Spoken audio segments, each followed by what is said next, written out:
How you doing? I liked your Halloween costume. Did you Oh, have thank fun? you. Oh, I had a ton of fun, and we were able to go around to a few houses. And Sterling figured out that she grabbed two pieces of candy, threw it in the basket, and then she was like proud as she walked away. So, even though she doesn't eat candy, she was proud to go out there and trick or treat and everything like that. Did people recognize you when you went door to door? Yeah, for sure. But people were respectful as they always are in Kansas City, so they let me just kind of enjoy my time with my daughter and my family. So it was really cool for sure. Patrick, what are your impressions so far of your new wide receiver? Yeah, first off, he's super excited. You can tell how much he's ready to get out there and play. Physically, everybody sees how much physical gifts he has. He's fast. He's bigger than I thought, and he's done a good job of whenever he catches the ball and being able to make people miss in space. So we're just excited to get him kind of into this culture, into this team, and see what he can do in this offense. Have you had a chance to throw to him yet? I thrown to him just a little bit here and there, but we'll get more work this week, obviously. Like I think Coach Reed said, we'll just kind of work him in as the season goes on, and hopefully be able to use his talent to help take this offense even to another level. What were the conversations like with Brett leading up to acquiring him? Yeah, it was something that he actually approached me about during the off season. So he's kind of kept me in the loop on everything, and it didn't work then. So you kind of get locked in during the season and kind of focused on the guys that are in the building, and how can we have success with these guys, and we've had a lot of success. And so he came to me, I think after the San Fran game, and kind of came back and said this might happen during the bye. We're talking with it and everything like that. And luckily enough for us, it did happen, and we were able to get another talented playmaker in that receiving room. How were you made aware that the trade was actually going to be made, Patrick? It was Brett texted me whenever he knew it was kind of done. So a little bit before social media got it and everything like that. But yeah, he's always looking to add great players, and we had competition in this room, and we have a lot of great receivers in that room, and we have a lot of great players on this team. And whenever you have more and more competition, it brings out the best in everybody. So I'm excited for that. Patrick, can you talk about this game coming up? You guys are coming off a great game. You've had a bye week. This team is very successful off bye weeks. So how do you look at this Sunday night matchup with Tennessee with all those variables, this offense like fully clicking but having a little time in their off?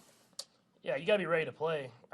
Last year we weren't ready and they beat our ass. So we got to make sure that we are ready to go, and that it's going to be a physical matchup, and that we're going to have to go out there and play our best football. And this is a team that is a lot better than I think a lot of the people out in social media and media talk. They don't really talk about them, but we know that it's a great football team coming to town. We have to play our best football. Patrick, this has been a team that's given you guys some trouble since you've been here, particularly even your rookie year. You went to the playoff game. What is it about them? What is it about Tennessee that it maybe gives the Chiefs some problems? Yeah, they're talented. People don't talk about their D line, but it's one of the best defensive lines in football.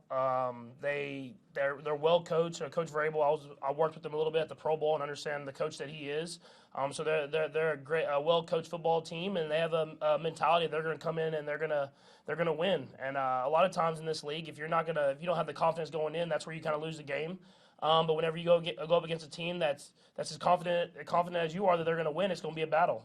And so we have to accept that challenge, and find a way to win against a really good football team. Sounds like last year's game didn't stick well with you, based on. No, anytime you watch that on film and you see how you played, it wasn't just them beating us, but we played bad, and they kind of just put it down on us at the end of the day. So for us, we have to come in with a better mentality because we understand that they're ready to go, and they're going to have confidence. So we have to make sure that we have that confidence to back up our play as well. Patrick, when you looked at all the receivers you had coming in this year, I'm sure you didn't set a timeline when you wanted it to click, but where do you feel like you guys are?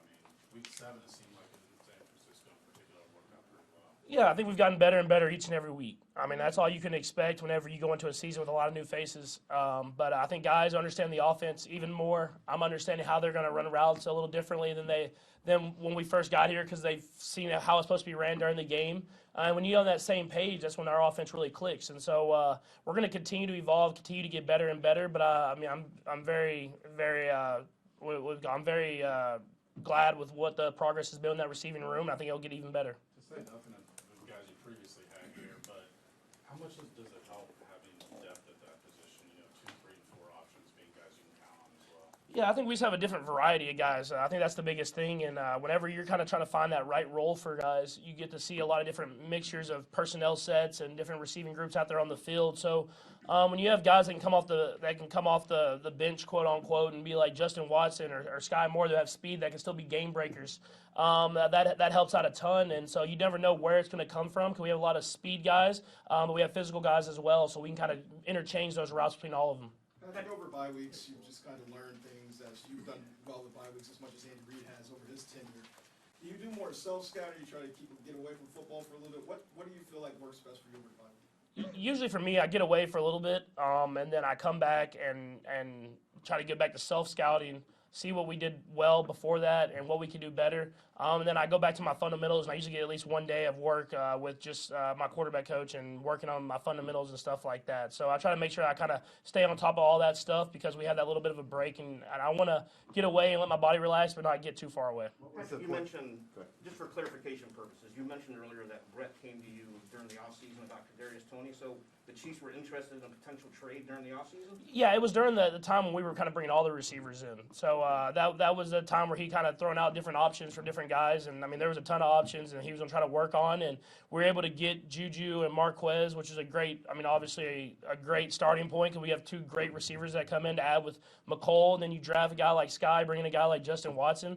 And in Brett Feet's fashion, he didn't settle. He wanted to keep getting more and more talent in that room, and he was able to still, even though it didn't happen in the offseason, bring in Kadarius. So I'm excited to add him to the room because we already have a talented room, and you want to keep adding more and more talent.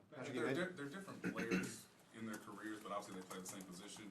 What experience can you take from bringing in Josh Gordon last year and how that went and how that might be applied, or maybe you can do better with Kadarius this time around? Yeah, it's just about getting on the same page at the end of the day. And, I mean, our offense is a hard offense to learn. I think that's why you see the receivers getting better and better as the season goes on. But you don't want to overwhelm guys and throw them in there and where they can't function and use their ability to the best of it. But at the same time, you want to give them some chances. So I think Coach Reid does a great job of that. And luckily for us, we have a lot of depth in that receiving room anyways. So it will be able to bring him in and give him as much as he can so he can go out there and be a factor for us on the field. We'll go last three, Sarin, Pete, and then Matt. Patrick, I know, and I actually have to follow as well, but I know in Tahoe, the American Century Championship, Mike Vrabel's been there. Mm-hmm. You guys get a chance to kind of socialize. What are the conversations like? Or do you put up a wall between the two of you? We don't talk much football, but I mean he's a great man. First off, I think that's why his players play so hard because you can tell he really cares. He's been through it. He played in the NFL. He's won championships, and so I think he's going to get the best out of you as a player. And I think I saw that during the Pro Bowl week as well. And it's someone that I understand why his teams play so hard because of the type of person that he is as well as coach. And then we talked to Andy. He was kind of talking about Frank, being gone for a couple of games, distractions. We kind of talked about the support system, what role he plays. He's obviously in a situation with his family, kind of a moment of crisis. Do you know who looks out for the head coach? And it's the guy that everyone turns to, right? When he's having a tough time, how have you guys tried to do that for him? Yeah, I mean, we have a great building of coaches, staff, and employees on all different levels of this building, and we all support each other. So, I mean, we're always going to be there for everybody in this building. After you talk about the one-on-one with Nagy, what was the point of emphasis there that you guys were working on?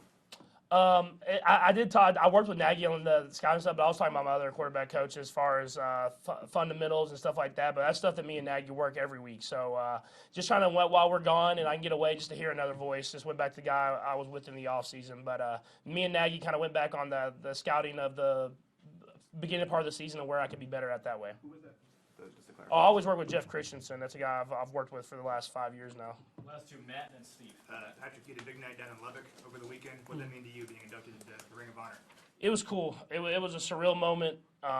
It was even better than I thought it was going to be. It was just getting on the field and seeing your name kind of drop to that banner drops your names on the stadium. I mean, just something that you don't imagine whenever you go into college or pro or anything like that. But to have that moment is something you'll have forever.